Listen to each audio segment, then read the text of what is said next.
Viewers, இன்றைக்கி நம்ம சேனலில் வந்துட்டு ஹேண்ட் ஸ்டாப்லெஸ் ஸ்விங் மிஷின் பார்க்க போகிறோம். ஸோ இது இப்படி தான் எனக்கு பேக்கேஜிங் வந்துருந்தது. ஒரு பபிள் ரேப் பண்ணி எனக்கு அனுப்பிச்சிருந்தாங்க. ஸோ இதுதான் வந்துட்டு அந்த பாக்ஸ் காட்டுறேன் பாருங்கள். ஆமி அப்படின்னு சொல்லிட்டு ஒரு பிராண்டோட ப்ராடக்ட் தான் இது. இது வந்துட்டு ஃபர்ஸ்ட் ஆஃப் ஆல் இதுக்கெலாம் யூஸ் பண்ணலான்னு போட்டிருக்காங்க. நம்மளோட கர்டைன்ஸ் அதுக்கெலாம் வந்துட்டு ஸ்டிச் பண்ணலான்னு போட்டிருக்காங்க. அடுத்து டேபிள் கிளாத், நெக்ஸ்ட்டு வந்துட்டு யூஸ்ஃபுல் மெண்டிங், அன்எக்ஸ்பெக்டட் ட்ரிப், ஏதாவது கிழிஞ்சிருந்தால் தைக்கலான்னு சொல்லியிருக்காங்க. ஹெம்மிங் பண்ணுறதுக்கு இதுக்கெலாம் வந்துட்டு இதை யூஸ் பண்ணலான்னு போட்டிருக்காங்க. ஸோ நான் இதை உங்களுக்கு ஓப்பன் பண்ணி, ஸோ இதுதான் வந்துட்டு அந்த பேக்கேஜிங். நான் இதை உங்களுக்கு எப்படி வந்துட்டு ஸ்டிச் பண்ணணும் அப்படின்றது சொல்லிடுறேன். ஃபஸ்ட்டு இதில் என்னென்ன ஃபீச்சர்ஸ் இருக்குது, என்னென்ன மெட்டீரியல்ஸ் கொடுத்துருக்காங்க அப்படின்றத பார்க்கலாம். இது வந்துட்டு ஸ்டாப்லர் மாதிரியே தான் இருக்குது. என்னென்னா இங்கிட்ட வந்துட்டு நீடில் கொடுத்துருக்காங்க, உங்களுக்கு தெரியும்னு நினைக்கிறேன். நீடில் மட்டும்தான் இருக்குது. ஸோ லுக் வைஸ் பார்க்கும்போது இது நல்லா தான் இருக்குது. இது யார் யாருக்கெலாம் அதிகமாக யூஸ் ஆகும்னு பார்த்திங்கன்னா ட்ராவலர்ஸ்க்கு ரொம்ப யூஸ்ஃபுல்லாக இருக்கும். பட் ஆனால் அந்தளவுக்கு இதில் வந்துட்டு ஸ்டிச் போட முடியாதுன்னு தான் நினைக்கிறேன். நான் யூஸ் பண்ண வரைக்கும் எனக்கு அப்படி தான் தோணுச்சு. அந்தளவுக்கு இதில் வந்துட்டு ஸ்டிச் என்னால் போட முடியலை. இருந்தாலும் ட்ராவலர்ஸ்க்கு இப்போ பார்த்திங்கன்னா தெரியும், என் கை அளவு கரெக்டாக இருக்குது இந்த மிஷின் வந்துட்டு. ஸோ உங்களுக்கு வந்துட்டு ட்ராவல் ஃப்ரெண்ட்லியாகவும் இருக்கும். அதேமாதிரி ஸ்மால் சைஸில் இருக்கிறதுனால நம்ம ஏதாவது ஹேண்ட்பேக்லேயோ இல்லை ஏதாவது ஒரு ஸ்மால் கவரில் கூட நம்ம வச்சு எடுத்துகிட்டு போயிடலாம். இது கூடவே என்னென்ன மெட்டீரியல்ஸ் கொடுத்துருக்காங்கன்னு பார்க்கலாம். ஒரு நீடில் த்ரெட்டர் எனக்கு வரும்போது இப்படி உடஞ்சி தான் வந்திருந்தது. ஒரு டிஸப்பாயின்மெண்ட்டாக இருந்தது, எனக்கு உடஞ்சிருக்கு இந்த சைடு. நெக்ஸ்ட்டு வந்துட்டு ஸ்பூல் ஆக்சஸ் அப்படின்னு சொல்கிறக்கூடிய அந்த ஒரு ராட் மாதிரி இருக்குது, அது கொடுத்துருக்காங்க. நெக்ஸ்ட்டு ஒரு ஸ்பேர் பாபின் கொடுத்துருக்காங்க. ஒரு பாபினில் வந்துட்டு எனக்கு ஒயிட் கலர் த்ரெட்டு சுற்றி கொடுத்துருந்தாங்க. அதனுடைய குவாலிட்டி எனக்கு சுத்தமாக பிடிக்கல. அந்த ஒயிட் கலர் த்ரெட்டை நான் வந்து எடுத்துகிட்டு நான் என்னுடைய கலர் பாபின் நூல் வந்துட்டு சுற்றிட்டு நான் என்னோடய கலெக்ஷனில் அதை வச்சுட்டேன். ஸோ வந்துட்டு இது வந்துட்டு ஒரு ஆக்சஸ் கேப், அந்த ஸ்பூல் இது வந்துட்டு இப்படி ஃபிட் பண்ணிவிட்டு இப்படி க்ளோஸ் பண்ணுற ஒரு கேப் ஒன்று கொடுத்துருக்காங்க.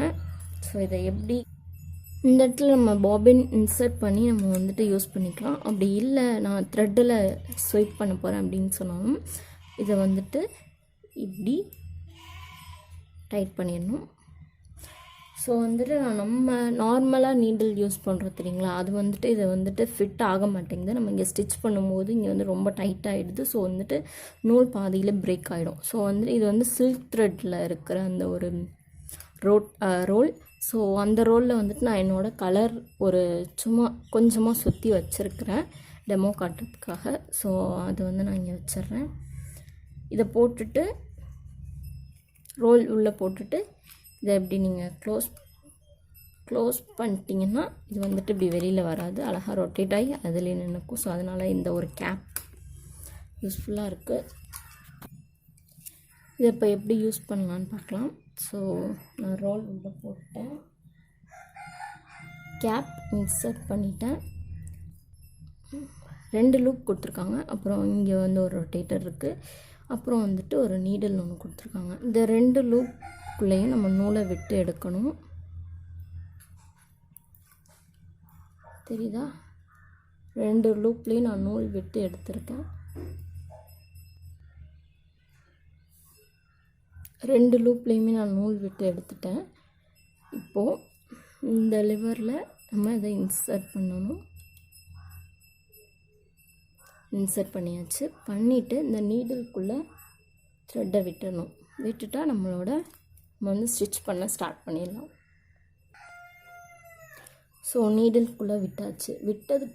விட்டதுக்கப்புறம் என்ன பண்ணணும்னா ஜஸ்ட் ஒரு ப்ரெஸ் பண்ணுங்கள். ப்ரெஸ் பண்ணதுக்கப்புறம் அந்த நூல் வந்துட்டு கீழே உள்ள அந்த பார்ட்டுக்கு போயிடும். ஸோ வந்துட்டு தையல் மிஷின் நம்ம எப்படி யூஸ் பண்ணுறோமோ அப்படி தான் யூஸ் பண்ணுறோம். இப்போ இது வந்து ஸ்டிச் பண்ணி பார்ப்போம் எந்த அளவுக்கு இது வந்துட்டு ஒர்க் ஆகுது அப்படின்னு சொல்லிட்டு. ஸோ நான் வந்துட்டு நீடில் விட்டுட்டேன். இன்னொரு விஷயம் என்ன அப்படின்னா, இந்த லிவர் இருக்குங்க இல்லையா, இதை வந்துட்டு இப்படி மேலே தூக்குனிங்கன்னா நீடில் கீழே வரும். இந்த த்ரெட்டை இப்படி லெஃப்ட் சைடு இப்படி இழுத்து நல்லா பிடிச்சிக்கணும். அப்படியே விட்டுருங்க, அவ்வளோதான். இப்போது வந்துட்டு இந்த லிவரில் தான் நம்ம வந்துட்டு நம்ம கிளாத்தை இன்சர்ட் பண்ணி ஸ்டிச் பண்ண போகிறோம். நான் இன்றைக்கி வந்துட்டு என்னோட சிம்பிளான ஒரு ஷால் ஒன்று எடுத்திருக்கேன், சும்மா ஸ்டிச் பண்ணி உங்களுக்கு காட்டுறதுக்காக. ஸோ நீங்கள் வந்துட்டு கிளாத் இன்சர்ட் பண்ணும்போது இந்த லிவர் இப்படி தூக்கி விட்டு இப்படி இன்சர்ட் பண்ணுங்கள். நல்லா ஈவனாக இருக்க மாதிரி பார்த்துக்கோங்க. சம்டைம்ஸ் இதில் வந்துட்டு கிளாத் இன்சர்ட் பண்ணும்போது டேமேஜ் ஆகுது கிளாத்ஸ் எல்லாம். ஸோ பார்த்து இன்சர்ட் பண்ணுங்கள். ஸோ நான் ஸ்டிச் பண்ணுறேன். நம்ம ஸ்டாப்லர் எப்படி அடிப்போமோ அதே சவுண்டு தான் வருது, அதே மாதிரி தான் ப்ராசஸும். அப்படியே ஸ்டிச் போட்டுக்கோங்க.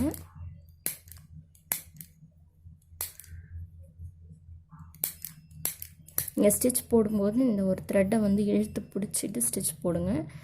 அப்போ தான் வந்துட்டு ஸ்டிச் வந்துட்டு நேராகவும் விழுகும், ஈவனான சைஸ்லேயும் விழுகும்.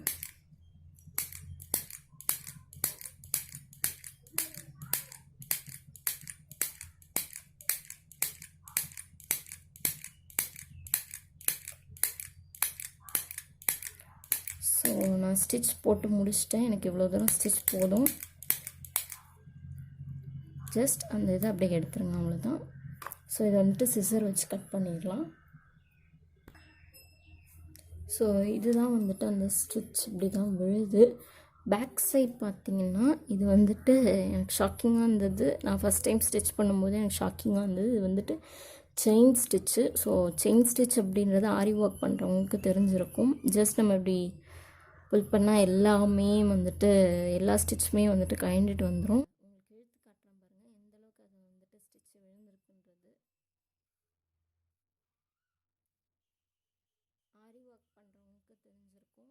செயின் ஸ்டிச் வந்துட்டு ஒரு ஜஸ்ட் ஒரு இப்படி புல் பண்ணாலே வந்துடும். ஸோ அதே மாதிரி தான் இந்த மிஷினில் ஸ்டிச் பண்ணது வந்துட்டு இந்த மாதிரி கையோட வந்து, பட் நம்ம நார்மல் மிஷினில் ஸ்டிச் பண்ணும்போது அந்த மாதிரியான ட்ராபேக்ஸ் இருக்காது. ஸோ இது ஒரு ட்ராபேக்காக இருக்குது. பார்த்திங்கனாலே தெரியும் எனக்கு லைட்டாக அந்த ஷால் வந்துட்டு டேமேஜ் ஆகிருக்கு. அந்த உங்களுக்கு ட்ராவல் கிட்ட எடுத்துகிட்டு போகலாம். ரொம்பலாம் வந்துட்டு அழகாக ஸ்டிச் போடுது, ரொம்ப நேரம் அந்த ஸ்டிச் இருக்குன்றது கிடையாது. ஜஸ்ட் ட்ராவலுக்கு நம்ம எடுத்துகிட்டு போகலாம். ஒரு சேஃப்டிக்கு இதை வந்து வச்சுக்கலாம், அவ்வளோதான். இந்த வீடியோ பிடிச்சிருந்து இந்த கிட் பற்றி நீங்கள் நிறைய தெரிஞ்சுக்கிட்டீங்க அப்படின்னு நினச்சிங்கன்னா நம்ம சேனலை சப்ஸ்கிரைப் பண்ணுங்கள், லைக் பண்ணுங்கள். உங்கள்